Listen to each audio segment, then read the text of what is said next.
E aí pessoal, tudo bem? Nesta aula nós vamos falar sobre a histologia vegetal que estuda os tecidos vegetais. Inicialmente, nós iremos trabalhar com os meristemas, que também são chamados de tecidos embrionários. Quais são as principais características dos meristemas? Bom, nós temos células pequenas com parede delgada, nós temos ainda vacúolos pequenos e numerosos, nós temos um citoplasma abundante e um núcleo central e grande, tá? Bom, nós podemos dizer ainda a respeito do meristema primário, né? Existe o meristema primário e o meristema secundário. Vamos falar do meristema primário. O meristema primário também pode ser chamado de meristema apical. Ele se encontra, né, lá da ponta da raiz, aliás, do ápice do caule até a ponta da raiz. E pode ser chamado ainda de meristema subapical, aquele meristema da raiz.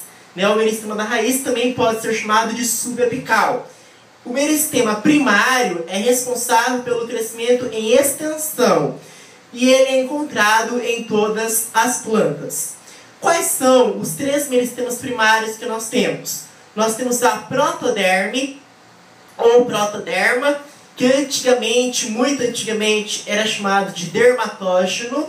Nós temos ainda o meristema fundamental, que antigamente era chamado de periblema.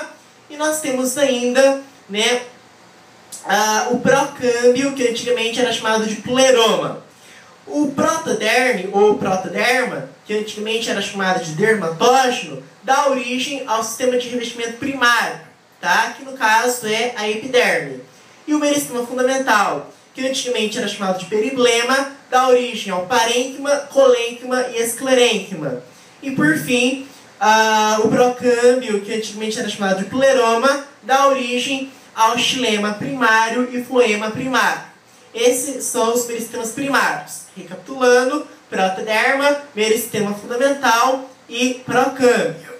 Bom, agora nós vamos falar do meristema secundário. O meristema secundário também é chamado de meristema lateral. Tá? Meristema lateral ou meristema secundário é a mesma coisa. Bom, isso aqui é importante. O meristema secundário surge pela reativação de células diferenciadas adultas. Recapitulando, retomando, o meristema secundário surge pela reativação de células diferenciadas adultas. Né? Essas células diferenciadas, elas voltam a dividir-se ativamente, readquirindo características de células meristemáticas. Tudo bem? Bom, é encontrado onde meristema secundário? No cilindro central e na casca. Então pode perguntar na prova de vestibular onde que é encontrado. No cilindro central e na casca. Bom, é responsável pelo crescimento em espessura, né, que é o crescimento lateral, e consequentemente o ganho de biomassa. Vale lembrar que ele está presente em todas as gimnospermas, sendo raro nas monocotiledôneas. Eu disse que é raro, né? Bom, agora, isso aqui é importante. Presta bem atenção aí. Quando nós falamos em meristema secundário, nós temos dois tipos de meristema secundário. Nós temos o felogênio e o câmbio.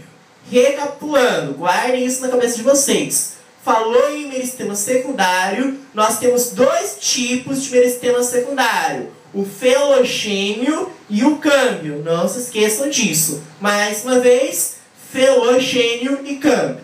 Bom, o felogênio, ele tem a sua origem pela desdiferenciação do parênquima.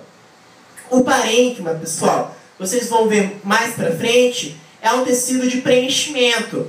Só que esse parênquima, ele sofre um processo de desdiferenciação.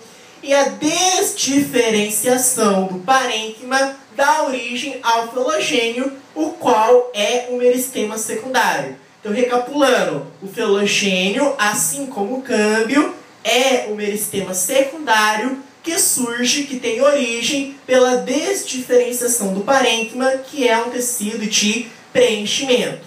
Bom, nós temos o tecido externo do filogênio, que é o suber, e o tecido interno, que é a filoderma. O conjunto filogênio, a parte externa, que é o suber, e a parte interna, que é a filoderma, esses três, filogênio, suber e filoderma, forma aquilo que nós convencionamos chamar de periderme, tá?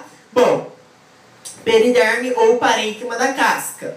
Eu falei que tem dois tipos de meristema secundário. Eu falei do primeiro, que é o filogênio. O segundo é o câmbio, que é responsável pela produção de xilema e floema secundário. Tá? Eles vão formar o sistema vascular secundário. Então, falou em câmbio. Câmbio é o quê? Câmbio é meristema secundário. Se câmbio é meristema secundário, ele vai formar xilema secundário. Vai formar floema secundário, uma vez que câmbio é um meristema secundário. São dois tipos de meristema secundário. Filogênio e câmbio. Filogênio, nós já dissemos, surge pela desdiferenciação do parênquima, né?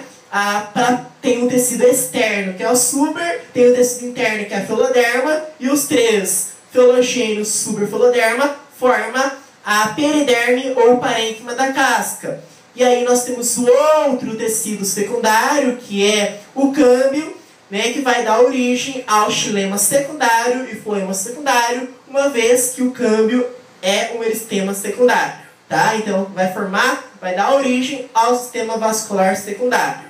Só que o câmbio, tá, tem o câmbio fascicular e o câmbio interfascicular. Quando fala em câmbio, você tem que especificar qual câmbio você está falando. Se for o câmbio fascicular, ele localiza-se no feixe vascular e origina-se do procâmbio. Tá? O câmbio fascicular, o fascicular vem do procâmbio.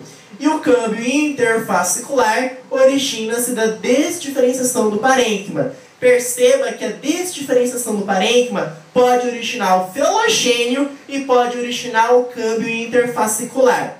Tá?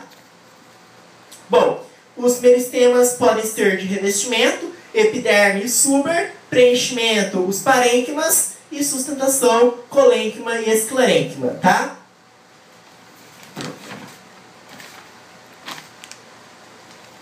Bom, para terminar, quais são os meristemas apicais que nós temos? Os três que eu disse, apicais ou primários. Protoderma, protoderme ou dermatógeno, né? Aí o meristema fundamental e o procâmbio. Recapitulando, são três. A protoderma, o meristema fundamental e o procâmbio. A protoderma vai dar origem à epiderme. O meristema fundamental dá origem aos parênquimas, também dá origem ao colênquima e esclerênquima, tá? E aí os parênquimas, né? A desdiferenciação do parênquima dá origem aos meristemas secundários. No caso, o filogênio, que vai dar origem à filoderma para dentro, né, internamente, e o suber externamente. Aí tem o câmbio interfascicular, que o meristema secundário vai originar também. E o interfascicular dá origem ao xilema secundário e floema secundário. O câmbio fascicular, não só o câmbio interfascicular, mas o câmbio fascicular também dá origem ao xilema secundário e o floema secundário. Tá? Ah, esqueci de dizer que o procâmbio dá origem ao xilema primário e o floema primário. Na próxima aula, nós trabalhamos com os tecidos propriamente ditos. Muito obrigado!